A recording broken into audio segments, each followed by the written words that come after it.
Here we go, episode 10 of the Run the Tibby podcast. Today, we have a very, very special guest.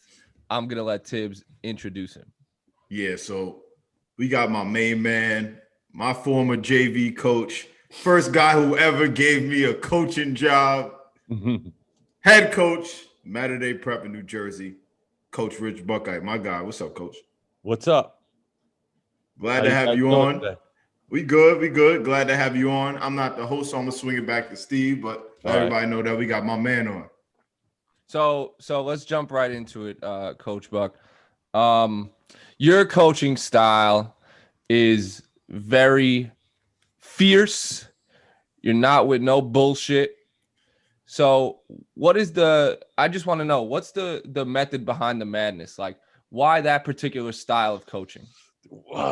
Man, that's just, that's the way I played too. I was pretty intense type of player, took a lot of things personally and, was real physical type of guy. So I guess with this is, like as most people that coach, there's just such a passion to win and succeed and get the kids to be better. So, that's just the way I always did it and the way I continue to do it, Yeah, the biggest thing for me. You gotta lower the camera. We gotta see you. We gotta see you. It's gonna be on YouTube. This is not just the audio. We are fully encompassing, baby. I gotta throw this out there. When I was a sophomore, so I played for Coach when I was 15. And I've said this before, but I was one of the worst 15-year-olds to probably deal with.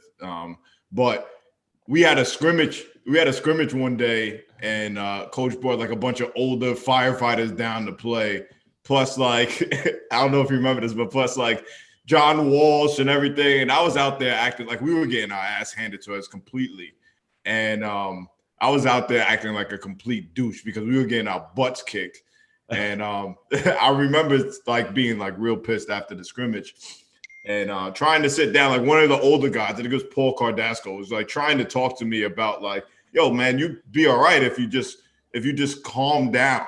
All right. And I'm just giving like who ended up coaching me, Coach Cardasco. I'm just giving him like all this stuff. And then Buck just comes out of nowhere like, man, would you just cut this shit, man?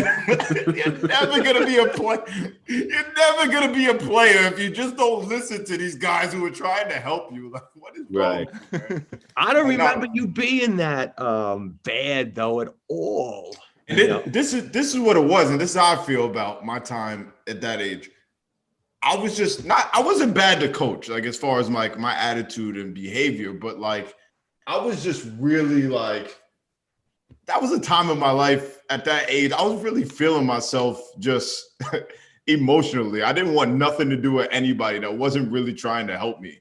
And so I wouldn't say I was like super bad, but yeah, I thought you were still very coachable.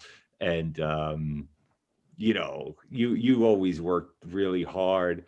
But Mac, my man Mac, always tells the story of we had a game and we left the game that day and you went to the car with your dad and you gave him like an attitude.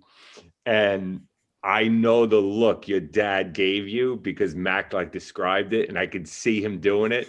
It's like, just like you looked like you guys are getting in the car and he like walked around to the other side of the car and just looked at you like, you didn't just say what I think you said, it was so he had you in line. Your dad had you in line at that age. And that's why you were a good student. You were, great student and you were disciplined. So I guess when you got out of that, when you started going 14, 15, 16, 17, that's probably when you got a little bit, feeling your oats a little bit, Yeah, I'm still scared of my dad. So that's definitely not going nowhere. But on the basketball tip, let me ask you. So we talked a little bit about philosophy and things and intensity. What do you think? What's the most important thing you think as a high school coach for helping your kids in general, like development wise? Like what do you think it is? Because I know at the college level what we would like for our kids to come in and be able to do. And I know how you run your program and have run your programs with development wise, but what do you think now? What has always been important to you, and what do you think now is really important? Well, we could talk about skills. Skills equals wins. If you can pass, you're going to get more wins. If you can dribble, you're going to get more wins. If you could shoot, or you can make your layups from both hands and off both feet or 1 foot, that equals wins. So you have to constantly be working on skills, throughout the whole season. Obviously, come playoff time, when there's more scouting, when you're getting down to the nitty gritty of more scouting, playing direct teams, that you have to beat in playoff time. Of course, it's going to lessen a little bit, but skill, although during the season, it's still hard, off season is for skill development, is for the player to be selfish and just work on himself and work on his game. In season is really for the team, but to maintain that skill level, you need to work on it and practice every single day. So, from a high school coach, I want to always develop those skills in each of the players, just from a basketball standpoint. Obviously, we could talk for days about, time management and making kids tougher and, mentally tough and, practicing, 7 days a week, even on Sundays. Sunday's the long day. That was always Coach Hurley. Coach Hurley always said Sunday's 3 hours. Sunday's the 3-hour practice. So I laugh sometimes when coaches say, well, they need off. They need off. I have teenage kids. The only thing you're doing to those kids is you're letting them lay around longer during the day or do something that, that's beneficial to them. So Sundays, yeah, you got to practice. Saturdays, you got to practice. You don't really need days off. You can give them days off in practice somehow, where the practice is a little more fun. You have more, fun competitions as opposed to the down and dirty competitions, So, skill, that's the single most important thing. Get those kids better every single day and get them to understand, how to play, In terms of skill, yeah, for sure. In terms of skill, this is something we've talked about in previous episodes. When you're doing skill development in a practice, is that all relative to the stuff you want them doing in games right now? Or is there ever skill development that's related to hey, you're a big kid, but I want you to start learning how to operate on the perimeter, or you're just a 3-and-D guy, I want you learning how to facilitate the offense? What's the balance of training for a role as it pertains to in a practice? High school, everybody's got to just be multidimensional. I don't think there's anybody that's strictly I teach basketball to everybody. So yeah. I try not to say, well, this guy's a post player, so he's going to stay in the post. We try to get them to all develop every single one of their skills, especially now with the 3-point line. Especially, more guys are shooting it from the 3-point line, so you got to keep developing that aspect of it. So, as far as practices, we're going to do a lot of the things that I see and don't know are going to come up in a game.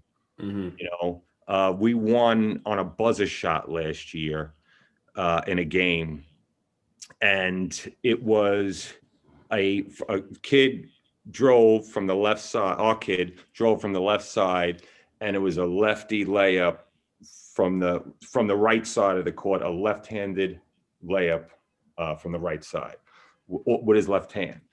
That's something we do almost every day in practice. Right side, left hand. This stuff always comes up in a game. You can see it. So when you watch a film with the kids, you can point it out. See, this is why we're doing this drill or this fundamental, or this is why you got to get better at this. So it always comes up. You see it all the time. Even during the game, I'll yell it out. If there's a 3-on-2, I'll yell out, it's a 3, guys, recognize the 3-on-2 that's happening right now, But that's high school is so fundamental. You got to get them so fundamental. So it seems like you have an old school philosophy when it comes to your approach, which is like tough and not like we were saying before, and just being tough and making sure you're staying on kids. But when it comes to like the way the game has evolved, like you understand that, you know, there are fundamentals, but this new school style of play, like embracing like the 3-point line, embracing like off foot layups, like you understand that this is something that like happens in basketball, and it's something that we need to work on in practice if, you know, if we're going to survive. So like those new school things that have come around and have developed while you've been coaching, like how has that adjustment been to like embrace those things? Well, I had to get proficient in all the new stuff and teaching it, because, you know, I haven't played in forever, you know, but I can recognize it. I can go slow and show guys what to do and how to do it.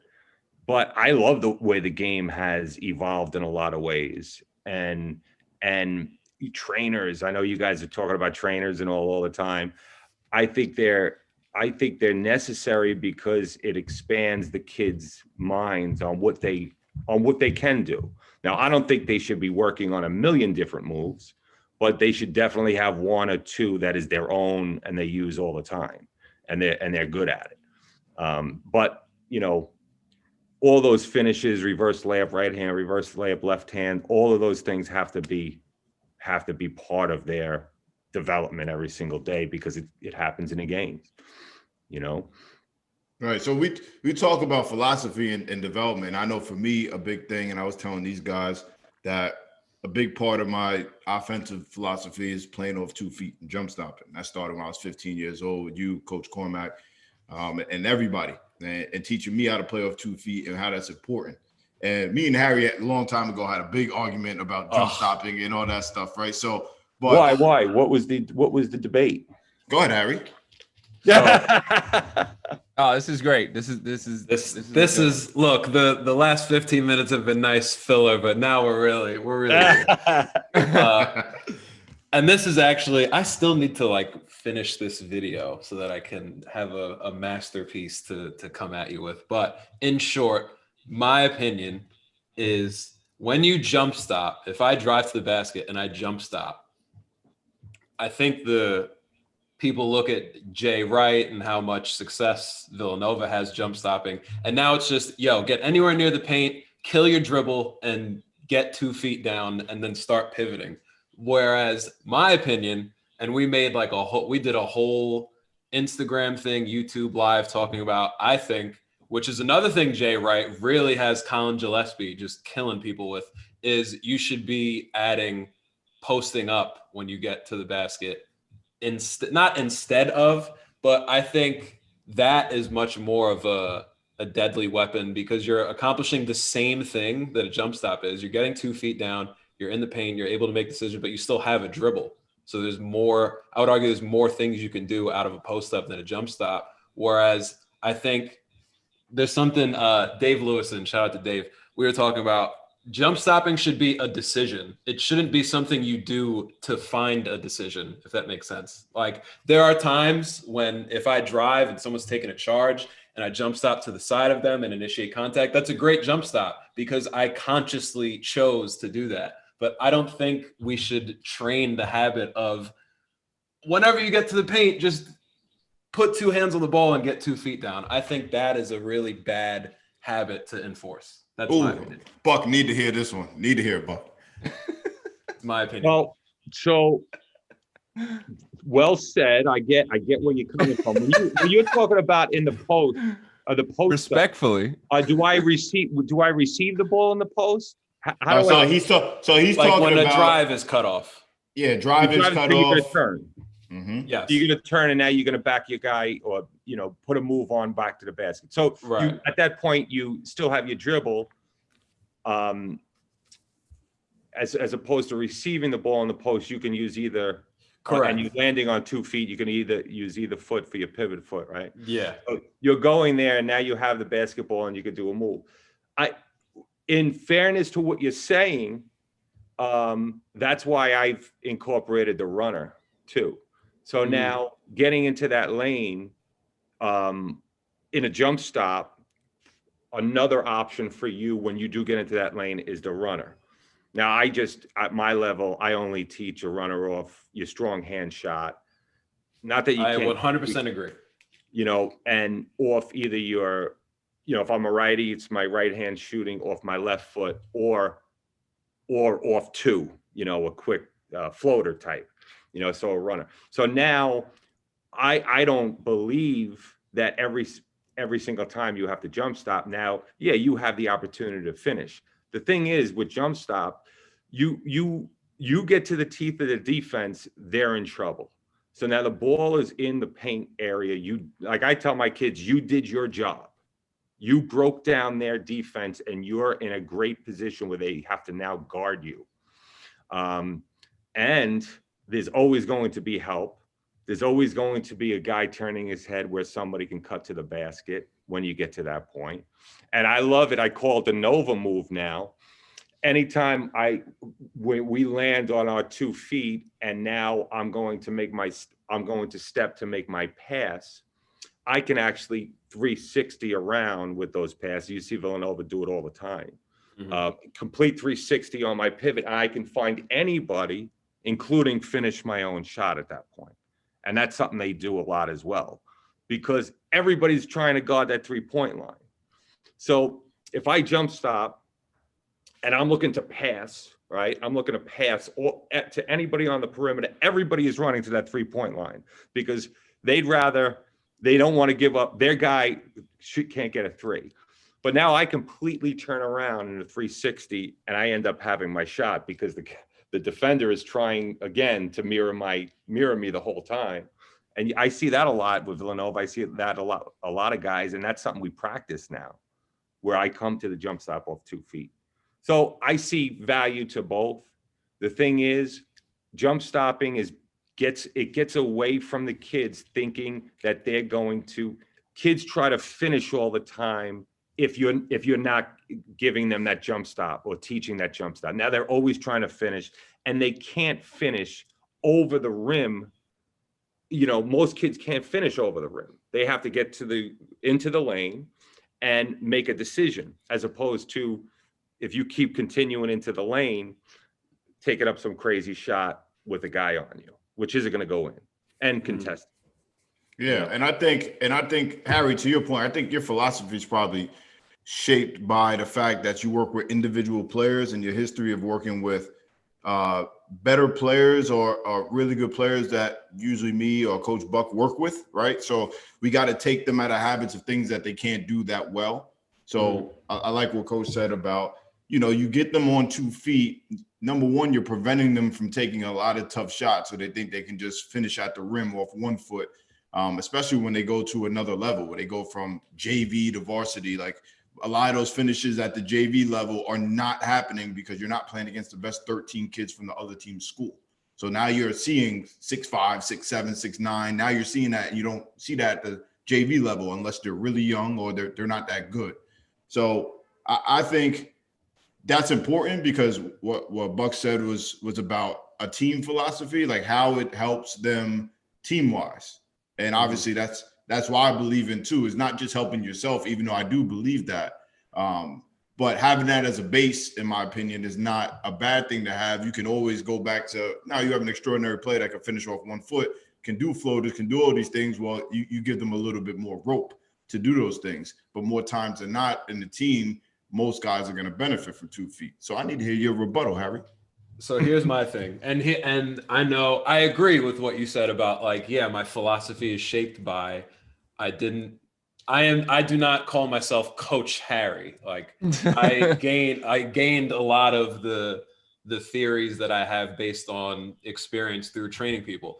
And when I did coach college at York, the one thing I did realize, and we were also like hey, let's get everybody to jump stop thing, is it's much easier I'm sure Villanova is different because you have a lot of time to work with your guys on whatever skill you want at that level, but it is much easier to say, hey, let's jump stop for 20 minutes within the drills of our practice than, hey, let's break everyone out into baskets and let's teach them every finishing option we want them to go over. Does that make sense? Like, I think I don't want to call it like a cop out because that makes me sound like I'm shitting on jump stopping, but it is a much easier, it's like a fix all. Like, you know what? Let's just get in the lane and jump stop, and then you can make your decisions there. My rebuttal, and I don't know if it's a direct rebuttal to what you're saying, but I don't really believe that let's say I'm an awful decision maker and my IQ is in the garbage.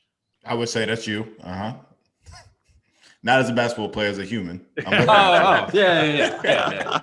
So anyway. I was gonna say Harry's pretty smart playing basketball. No. I'm talking about it. I'm talking about his decision to wear that little ass T-shirt underneath that big ass jersey. Anyway, so let's say hypothetical situation. I have no idea what I'm doing on a basketball court. I have the ball right now. I haven't dribbled yet. My IQ is in the garbage. I take 2 dribbles into the paint. Jump stop hasn't happened yet. My IQ is still in the garbage. Have no idea what I'm going to do. I'm in the air about to jump stop. I still have no idea what I'm going to do. My 2 feet hit the floor. I just completed a jump stop. I don't think my decision-making capacity has increased at all. I'm still the same person that doesn't know what reads to make. But is that better? Is that better than the alternative of a kid that's somebody who's not that good, and instead of landing on 2 feet and having no idea what to do, is putting up an arbitrary shot? Would you rather that? I have seen so many kids. I mean, this kind of just feels like a weird conversation to be like, hey, let's use jump stopping in the context of like, does it help the worst player on the court? But hey, we're here. I've seen so many kids just like get to that same point, whether they choose to jump and try a ridiculous finish, or they'll just like land and travel and still turn the ball over. You know what I mean? Like, I don't think the jump stop is like the cure all bad argument. For the 6 kids on your team that you don't want making decisions, because more often than not, like in my opinion, when you look at like NBA basketball, and I know that's like a whole different brand of basketball than we're all coaching and training for, but like those guys aren't getting into the lane and jump stopping. They're throwing passes as defenses are rotating because they know where people are. Whereas I've seen in college games, in film that we've gone over, guys will jump stop, and then since they didn't recognize the window, their feet hit the floor, and now that guy's not open because jump stopping takes time. I'm not teaching the top 1% athletically to jump stop. No, what do you mean? Wow. He wants to teach the top 1% of people athletically to jump stop. Like, how does that even combine with those things? Guys, I went to the jump stop because the guys were looking at those athletes and finish and saying, well, I'm challenging this guy. I'm going to finish like this. I'm going to finish against this guy. It doesn't happen with the other 99% of the population, right? Right.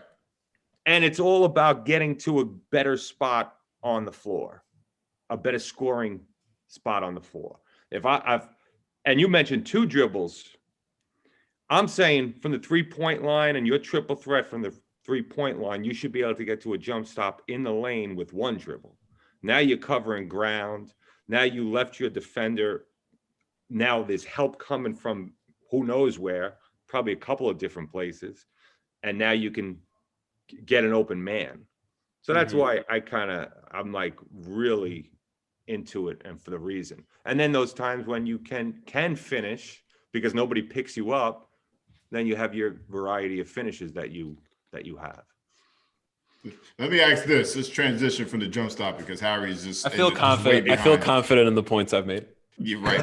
So you said you thought trainers were necessary, and I've said that too. And I like your points about why trainers are necessary. But as a coach, so you have your guys 6-7 days a week, and you have said already how specific you are with certain things and what you're trying to teach them. And we all know practice is about building habits as a team, building habits as a player. How do you feel? And you can have, let's just assume everybody on your team are tremendously hard workers. How do you feel about players going to trainers in season? So having a practice at Mater Dei 3 to 5 o'clock, going home, doing some homework, and then going to trainer X from 8 to 9 p.m. and you don't know what they're teaching them. They're not rebounding for them. They're teaching them something during the season. How do you feel about that? No, I'm not into that. I mean, come on. Like, my job is to push their bodies to the limit, right? Where they can't go any further. We don't need somebody else stepping in there on Friday evening. Now, that's not to say he shouldn't be out there shooting, on his own. But as far as a rigorous type of training, and, who knows what the trainer is, teaching, what I watch my kids all the time. A lot of times if I'll watch like I have a way to teach certain pivots and, all stuff that you guys work on. And if a kid does it correctly, but it's not my way, I don't touch them, So if that comes from a trainer, that's fine. As long as he's doing it where it's not going to, it's not going to interfere with his game or make his game worse. You know what I mean? As long as it's making his game better. So no, I wouldn't do. Why you want to practice and then go to the trainer after? I mean, I think that's the culture of basketball now. I think a lot of people, even through high school, are going to see trainers once or twice a week in season, especially like the younger kids, because if you play like a CYO or something, you might only practice 2 or 3 times a week. So that makes a little bit more sense to get into the gym. But there are, and not in college, or I don't even want to say not in college, but there are in the high school level, there are kids that still go to trainers during the season. And my thing is, and I want to hit on something you just said about as long as it doesn't make the kid worse. Now, that's a matter of opinion. Because, right? That's a matter of opinion. So I don't know if you've ever been through a situation like that or anything, but how I see a kid through my lens and within the team lens is I see it in a certain way and I communicate that with the kid. But a trainer may be adding skill to the kid, but may not be adding something where they can do it efficiently. And that's my main thing. And you can do whatever you want. As long as you do it efficiently, you do it way more times than you do it wrong. I'm cool with that. Right. So how do you balance that when you have a kid doing something that you didn't teach them, but you've deemed it as, okay, like this is something good, even though it's the opposite maybe of something that I teach them. I teach jump stopping off 2 feet, but this kid is incredible off 1 foot. Right. And then he's just really bad at off 1 foot, whether it's in the game, it's a string of games. How are you able to balance that? Well, and this, being the head coach, at the end of the day, your opinion is the only one that matters. It's not the trainers, it's not the parents, it's not the kids, so if something was detrimental, I think that message would be delivered pretty well in practice. That's the way you're going to do it. We would get that message across, I'm sure. I'm sure you can too, Thomas. Yeah.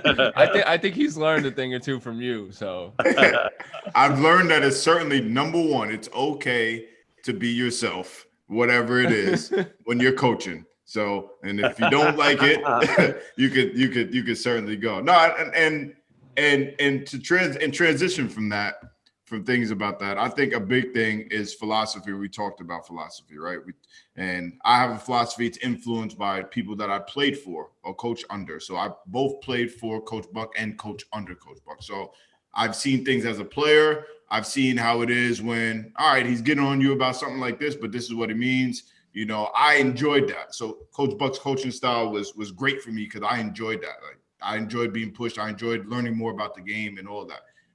Like on the other end, I had Coach Petoza, who is same type of teacher and detailed, but different demeanors. Is way more laid back. Is when Buck's upset with you, he's gonna let you know directly, and that's how I am as a coach. When Coach Petoza is upset with you, he's gonna get up, he's gonna walk to the end of the bench, he's gonna take a sip of water.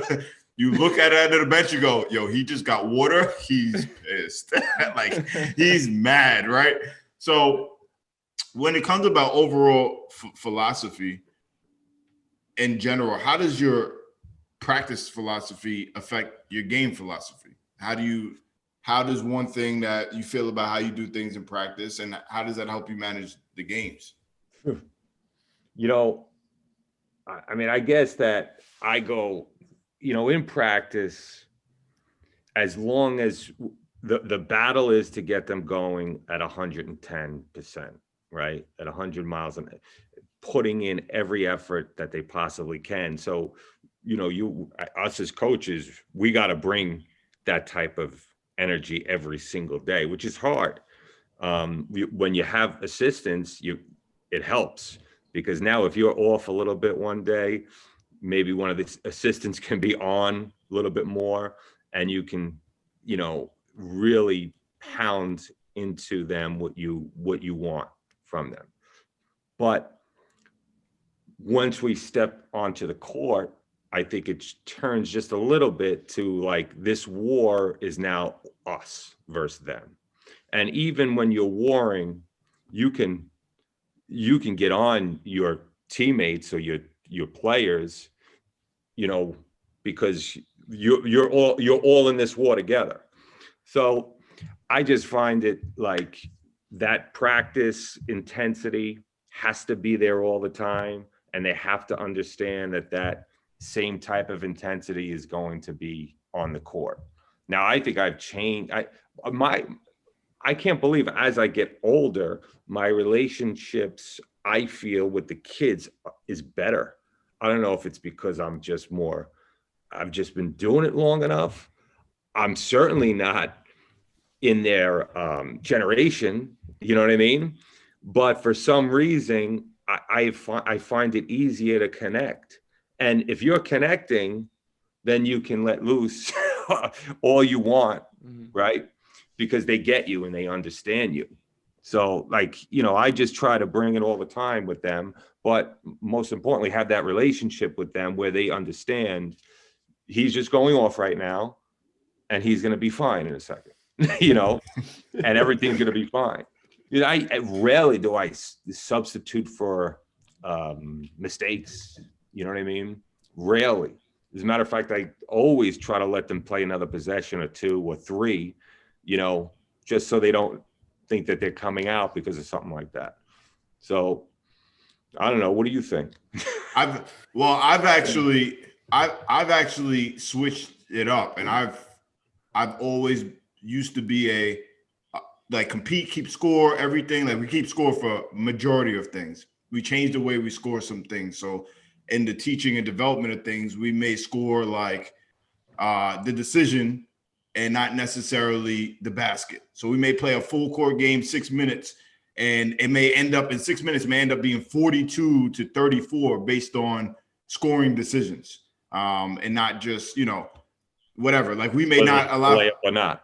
Correct. So they got it. Or there may be a kid on the team who we don't want shooting threes because they're not good enough. So if they shoot a three, even if it goes in, it might be 0 points. Because he needs a hammer in his head that's not something that you're good enough to do yet. I don't care if it just randomly went in this one time in practice, because that one time in the game, when it's a 60 possession game, it matters a lot more than the one time in practice. So we can't waste that possession. But now my practices are a lot more. In the beginning, in the preseason, everything is competing is 110%. But once we start getting into games, we don't practice that hard as far as intensity level. We're not. There may be like the few play sessions, they're intense and competing. But once we get into the season, especially mid-season, it's all about maintenance. And I've always had a fear of now guys getting hurt, and because we have games stacked on top of each other, like in the CUNY, it was Monday, Wednesday, Friday, or Monday, Wednesday, Saturday. And like now you go hard on a Thursday, kid kind of tweaks his shoulder, and now he's got to play Saturday, Monday, Wednesday with that tweak. And there's no time in between. So it's been hard for me to try to find a balance of being intense, because that competition matters. You can win some games and some kids could be better just by competing. So finding that balance, but then also trying to manage fatigue and these two guys play 40 minutes. Like 2 years ago, we had Christian Taylor and Adeola Tunji, and they were my two best players, clearly. And I told the team, there are going to be some days where they don't practice, and y'all just going to have to deal with that because they play 40 minutes. Christian Taylor's got an injury he's managing, and he might not practice, but he's playing tomorrow. Then I asked my team, does anybody have an issue with that? Because everybody else is going to be going hard. I don't want you to think I'm giving them special treatment, but at this point in the season, we need them to perform at a high level on both ends in the games. Not that we don't need you to do it, but these guys are doing it at a 40-minute clip, number one and number two on the scouting report every night. That's a different sort of conditioning and beating down level. So, no, I agree with everything that you're saying. I've been trying to find more of a balance of having that intensity, especially when you have a game where you might be a little flat and you need to have a good practice. Is that the time now to, go an hour and 15 minutes and everything is just balls to the wall? So just trying to figure that one out. Yeah, that's a balance all season long, right? Trying to just, like, I totally agree with you, especially for the college athlete. Their bodies take more of a beating, I think, than the high school. For some reason, I think high school kids can I think they could go for longer. I just think, for whatever reason, I just think they have a lot more in them as opposed to the college athlete and the amount of minutes that they're playing and the demand of that schedule, that you do need to do that. You do need to give them off more or give guys days off more because that game is a lot longer. They're a lot more intense, the games, you know what I mean? Depending upon your schedule, if we play a lot of our games, if they might be blowouts. So the kids, everybody's playing the entire game basically. So you have 14 kids that are playing all 32 minutes. So if that happens 8 or 9 times during the season, which it does in high school, it doesn't really in college, you're not blowing anybody out, 8 games where you're getting an in-game break, basically. You're not playing 40 minutes, you're playing, 10, because your team just got up by 25 and, you're out of the game now. It's not like that in college. High school is like that. So you have a lot of built-in days off just with the teams that you're playing, But Tibbs, I wanted to ask you about a point that Coach Buck just made. Like, do you think that, like, seeing high school kids and seeing college kids and seeing that the difference between them and the different, levels of intensity that they can handle on a daily basis, right? Like, because I think I do agree that high school kids can kind of like take on more than college kids because of whatever reason. Physically, but what do you think? Right. Do you think that that's like a physical thing, or do you think that college kids like have so much on their plate mentally that it takes a toll on them physically? I think because the nature of like class schedules, when you're in high school, you wake up at a certain time every day, you go to school for a certain time every day. It's like a more natural schedule. Yeah, because think about it. What high school kid is going to class 6:30 to 9:30? You know what I mean? And a lot of my kids take night classes. So we practice from 3:30 to 6 or whatever, from in between that window, 3:30 to 6:30. A lot of kids are rushing out, didn't eat before practice because they're bozos, right? Didn't eat before practice and then rushing to class. So now they just had a hard practice and now they have a mentally taxing class that they have to prepare for. And then they're getting home or getting to their dorm. It's 10 something. And now they got to figure out something to eat. And in college, that's pretty hard. If you're an athlete, right? What are you doing? You have no money. You're going to McDonald's. If you live at home, then luckily you'll have some food to eat at home. But if you're in the dorms, then you got to like put something together, take something out the fridge or whatever, eat some leftovers. So I think that has a compounding effect on their bodies. Everybody's not like these Division I schools that have like the training table where they always have something to eat and 24-hour meals. Yeah, nutritionists and all that stuff. We don't deal with that. So we're dealing with kids. Most of my roster pays to go to school. So, and then a lot of my kids have jobs or other responsibilities. So I think in high school, you're just a little bit more of a routine. So you could kind of balance yourself like, 7th and 8th period, I'm really good in these classes. So I can be here physically, but mentally I could kind of wander off and think about practice later. When in college, it's really hard to do because the nature of one class, whether you're good at it or not, is an hour and a half, 2 hours. So I think there are different demands. And I do see that because it's crazy. I'll have 21-year-old seniors on my team that are just exhausted from like beat up and exhausted. And it's like, yo, you're not even in your prime yet. But it's about the way they fuel their body, they're sleeping. That doesn't really get to you when you're 14, 17 years old. You can get 4 hours of sleep and still perform. But then you get older and you need that fuel. And depending on the program, you don't know if you're getting that fuel. So I think that was a tremendous point because our younger kids usually can go for days. And then once our older kids come, they're just more beat up. They just act like they're really old when they would be the youngest guys and professionally. You know what I mean? So it is crazy. And before mom and dad, you know, you're in high school, you got mom and dad taking care of often enough. You have, you know, that kind of stability in your life. When you're that 19, 20, 21, you're on your own now. It's all you. And especially your guys, if they are living at home and they need money, you know what I mean? They need money more than high school kids need money. You know, they want to, you know, enjoy some fun and going out to eat and girlfriends and all that stuff. It just seems to be more difficult for them. Right. Coach, last question. Up 3, 8 seconds left. You fouling? Yeah. I need this because you brought this up the other day, and I have a rebuttal to it about how, or at least how I feel about it. I got to. I'm saying what I'm saying is I can't determine that. You know, I can't determine now. There's so many factors that go on with that. I think I have in the past, and I think I haven't. Do you know what I mean? It's just you're up 3. What kind of, like, how do you feel about what's going on in the game? You know, how are your kids? You know, do you feel like you got better control? Are they shooting well? Are you guard? You know, there's so many factors that majority of the time, though, I will say we're letting our defense got to stop them. You know, our defense has to stop them. So I'm not going to say which end that I'm on. I'm not going to say which end I'm on, but I am on one clear end.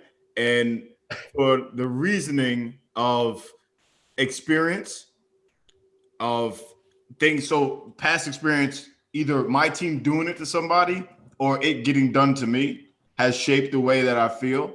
And when the situation comes up, the reason why I'm on one way is because I want everybody on our team to not even have a question of what we're doing. So sometimes it happens too quick. Do we have any timeouts? Because a lot of situations are different. You could be up 2, fouled, 1-1, and now you need to figure it out, and it might end up being a scramble for 2. You could be up 1, fouled, hit 2, no timeouts, and now have to figure that out. So I always try to prepare for a no timeout situation, and what are my kids going to do if I give them a simple instruction? And how are we going to practice that? So I prefer to not practice both. And for it to be very clear, like if we have the worst situation, we have no timeouts and I can't sit down and say, this is exactly how we're going to do it. What is the best way to execute it? And my mentality is shaped based on experience of it happening to me and trying to play what I deem percentages the best way possible. And to me, it matters how much time is on the clock. It's not as cut and dry, but that's really the only situation. And how much time? All right. So you're fouling with how much time left? 8 seconds was the question. Nah, we're in the bonus. We're in the bonus. Inbound. No. This is the thing too, though, is who has the jump ball. That's a major part of the decision. Why? And you say, okay, why? Because it affects the next part of our strategy. So if there's not that much time, let's say there's 6 seconds left, enough time they got to go full core and they got to get a 3, right? They'll get some sort of decent look, 6 seconds. We're going to foul, okay? If it's in a 1-on-1, we're certainly fouling because there's just more things that have to happen right for them. They have to hit that first one, right? Now, if we have the jump ball and it's a 1-on-1, I don't care how much time is left, we're fouling. Because if they make the first and they want to miss the second intentionally, we're violating the free throw, and we practice that. So you throw the ball, you hit the first one, you're down 2, You throw the ball, and we know refs are not calling these guys, pushing these guys in the back. I just seen Marquette win, right, versus Wisconsin, and he didn't push the guy in the back, but he literally ran him underneath the rim to get a tip in. There's no fouls getting called in that situation, so that's disadvantage us. And we teach on the other end, just push the kid, because who's going to call that? They're not calling that in that situation. So now you give the ball to the kid. We're stepping over the line, looking directly at the ref. You watch me, I stepped over the line. Because they try to miss, it's a violation on us. They got to get the ball back.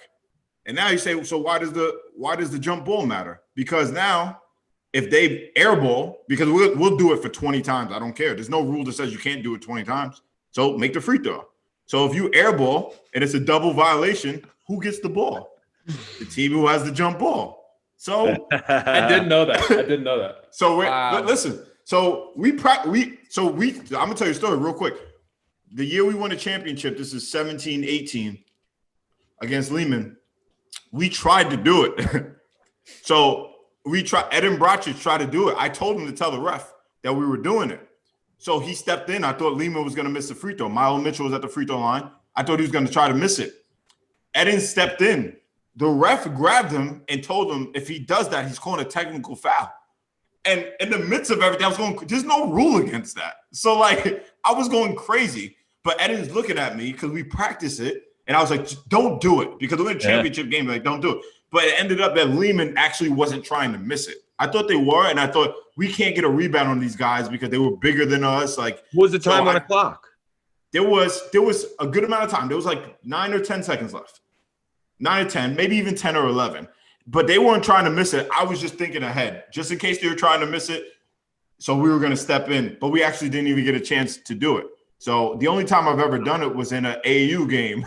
And we almost got thrown out the tournament because we did it. It was like 15 times. The tournament director came over and was like, Coach, we got to move this tournament along. I was like, tell them to make the free throw.